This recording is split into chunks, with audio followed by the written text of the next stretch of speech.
बिस्मिल्लाहिर्रहमानिर्रहीम। असल बात से मैं इकबाल इंजुआ। नाज़रीन, बहुत से लोग ये बातें भी करते हैं और एक सर्वे भी है कि जब इमरान खान तकरीर करता था पहले टीवी पे आके, तो जो टीवी चैनल्स होते थे उनकी रेटिंग टॉप पे हो जाती थी। जो चैनल इमरान खान की तकरीर सुनाता था, दिखाता था, तो बाकी 20-30 चैनल सारे के सारे 10-15 की रेटिंग पे होते थे, और जो चैनल उसकी तकरीर दिखाते थे, सुनाते थे, उनकी रेटिंग 90+ क्रॉस कर जाती थी। फिर ऐसा हुआ कि यहाँ के कुछ ताकतवर इदारों को, लोगों को, हुकूमत को, पीडीएम के जत्थे को, कानून को पसंद ना आया और उन्होंने इमरान खान पे पाबंदी लगा दी। जब पाबंदी लगा दी तो वही चैनल जो टॉप रेटिंग पे थे वो वापस बिल्कुल नॉर्मल आ गए और उनको लोगों ने देखना छोड़ दिया। सोशल मीडिया, यूट्यूब, फेसबुक, इनकी रेटिंग उन टॉप के चैनलों से कहीं फ़ीसद ज़्यादा है। क्यों है? इमरान खान आज भी जब अपने सोशल मीडिया पे तकरीर करता है तो हज़ारों नहीं लाखों की तादाद में सुना जाता है, देखा जाता है। हालांकि इमरान खान कोई नई बात नहीं करता। 15 महीने नहीं बल्कि 27 साल से 26 साल से अगर इमरान खान की तकरीरें सुने तो उसके अंदर तमाम की तमाम वही बातें हैं जो आज भी वो करता है। हाँ, वक्त के साथ साथ हर एक तकरीर में एक आध बात नहीं होगी, और वो बात ये नहीं होगी कि कल मेरे ऊपर 50 FIR थी, आज 70 हो गई, आज 100 हो गई, आज 125 हो गई, आज 150 हो गई, आज 200 हो गई। ये इस टाइप की कुछ बातें नहीं होंगी। लेकिन बाकी वो जो बातें कर रहा है वो सारी की सारी इतनी दफ़ा बंदा सुन चुका होता है कि वो ज़ुबानी याद हो गई कि इमरान खान जब आता है तो आधे से तकरीर तक ये समझ आ जाती है कि इमरान खान ने क्या कहना है और ये क्या कहेगा और इसका एंड क्या होगा।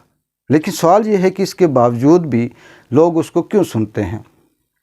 कोई ये कहे कि उसे कोई नहीं सुनता, तो इसका सबूत वही रेटिंग की, वही व्यूवरशिप की मैं बात कर रहा हूँ कि सोशल मीडिया पे देखें, जब से टीवी पे पाबंदी हुई तो सोशल मीडिया तमाम चैनलों को क्रॉस कर रहे हैं। और जब टीवी चैनल पे था तो जिस चैनल पे उसे सुनाया जाता था, पहले ARY पे, बाद में फिर बोल पे, तो इनकी जो रेटिंग थी वो भी टॉप पे जाती रही। इसकी वजह ये नहीं कि वो कोई बहुत नई बात बताता है या ऐसी बात बताता है जो किसी ने सुनी हुई नहीं है। असल में इसकी वजह यह है कि वो सच बोलता है, और जब बात सच बोली जाए, जब बात सच्ची की जाए तो वो दिल पे असर करती है, वो बंदे को रोकती है, वो फितरतन रोकती है।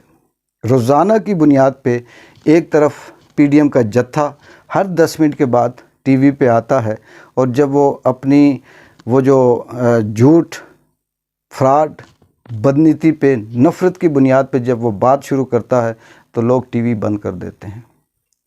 और उसी सोशल मीडिया पे, यूट्यूब पे या ट्विटर पे यही पीडीएम का जत्था बैठा हुआ होता है, तो कोई एक भी उसे सुनने को तैयार नहीं होता। और जब इमरान खान होता है तो वो व्यूवरशिप लाखों को क्रॉस कर जाती है। इसकी वजह सिर्फ यही है कि पीडीएम का जत्था नफ़रत की बुनियाद पे बात करता है, बदनीति की बुनियाद पे बात करता है, अपने ज़ाती मुफाद की खातर दुश्मनी की को सामने रख के बात करता है, और वो अवाम के सामने झूठ बोलते हैं। जो शख्स 3 दफ़ा हुक्मरान रह चुका हो और वो ये कहे कि मैं चौथी बार आकर इस मुल्क की तकदीर संवारूंगा, उस पे अगर कोई यकीन करे तो वो भी पागल है। और जो ये बात कह कर अवाम को बेवकूफ़ बनाने की कोशिश कर रहा है, उससे बड़ा बेवकूफ़ शायद ही कोई हो। लेकिन दूसरी तरफ वही इमरान खान जो ये कह रहा है कि मैं ये कर रहा था, मुझे करने नहीं दिया गया, मैंने ये प्रोग्राम किया, मुझे बनाने नहीं दिया गया, मैंने हेल्थ कार्ड इशू किया, इन्होंने उसको बंद कर दिया, मैंने गरीबों के लिए लंगर खाने खोले, इन्होंने उसे बंद कर दिए, मैंने तालीम का निसाब एक करने की बात की, इन्होंने स्ट्राइक कर दी, मैंने मुल्क को डिफ़ॉल्ट होने से बचाने की बात की तो इन्होंने मुझ पे गद्दारी के इल्ज़ाम लगा दिए, میں نے اسلام فوبیا کی دنیا میں بات کی تو انہوں نے مجھے طالبان کہنا شروع کر دیا.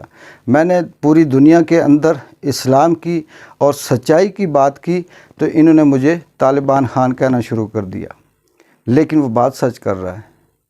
اس کی وجہ یہی ہے کہ ان سارے جھوٹوں کو یہ پتہ تھا اور یہ پتہ ہے کہ یہ شخص اگر اسی طرح سے سچ بولتا رہا تو اس ملک کی عوام جاگ جائے گی، جو جاگ چکی ہے.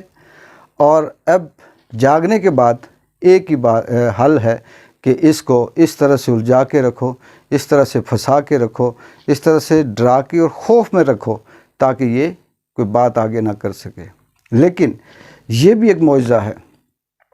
ٹی وی چینل پہ پابندی کے بعد پاکستان تحریک انصاف کے جو لوگ تھے، چاہنے والے تھے، ویل وشر تھے، عام آدمی تھے، ان کے ساتھ وہ سلوک ہو رہا ہے جو تاریخ میں کہیں بھی نہیں ملتا.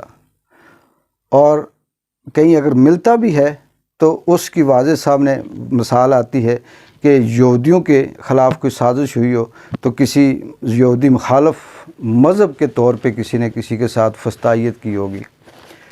لیکن اپنے ہی حکمران اپنی ہی عوام پہ یہ والا ظلم کریں، یہ کسی ملک میں کسی تاریخ میں نہیں ملتا. عمران خان جب یہ بتاتا ہے، اس نے جب عوام کو یہ بتا کر جگایا ہے کہ یہ آپ کا حق ہے اور آپ یہ رائٹ ہے، آپ یہ لے سکتے ہیں، پرامن احتجاج کرنا آپ کا حق ہے، اپنے حق کی بات کرنا آپ کا حق ہے، تو یہ بات انہیں ہضم اس لیے نہیں ہوئی کہ انہیں پتہ ہے کہ پھر ہمارے وہ جو کرپشن ہے، ہمارے وہ جو میل ہیں، ہماری وہ جو منی لانڈرنگ ہے، ہمارے وہ جو اربوں خربوں کے کرپشن کے پیسے ہیں، وہ سارے کے سارے سامنے آ جاتے ہیں اور عوام پھر اس قابل ہو جائے گی کہ وہ ہم سے حساب مانگے گی. جب حساب مانگے گی تو ہمارے پاس اس کا کوئی حساب نہیں ہے. بہتر یہ ہے کہ ان کو مار کے رکھو، ان کو دبا کے رکھو. لیکن میں ہر دفعہ ایک بات کرتا ہوں اور اب بھی یہی بات کروں گا کہ ظلم کا دور زیادہ عرصہ نہیں رہتا.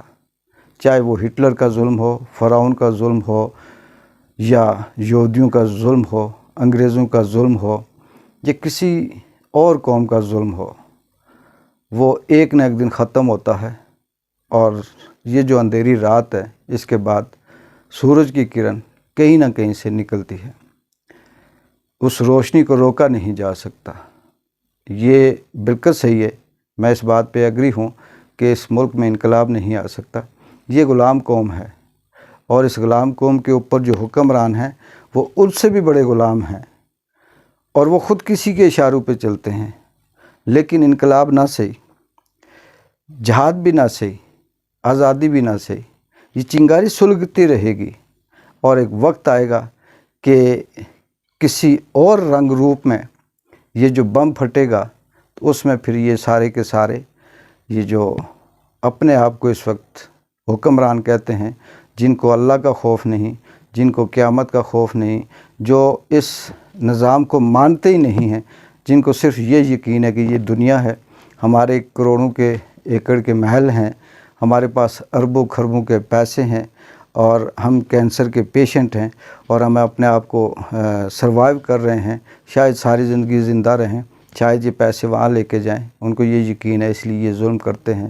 اور وہ ایک دن آئے گا کہ یہ عوام شاید ان سے بدلہ نہ لے سکے، لیکن اس عوام کی شکل میں کوئی ایسی قدرت کی طاقت ہو جو ان سے بدلہ لے گی اور یہ صبح ضرور ہوگی.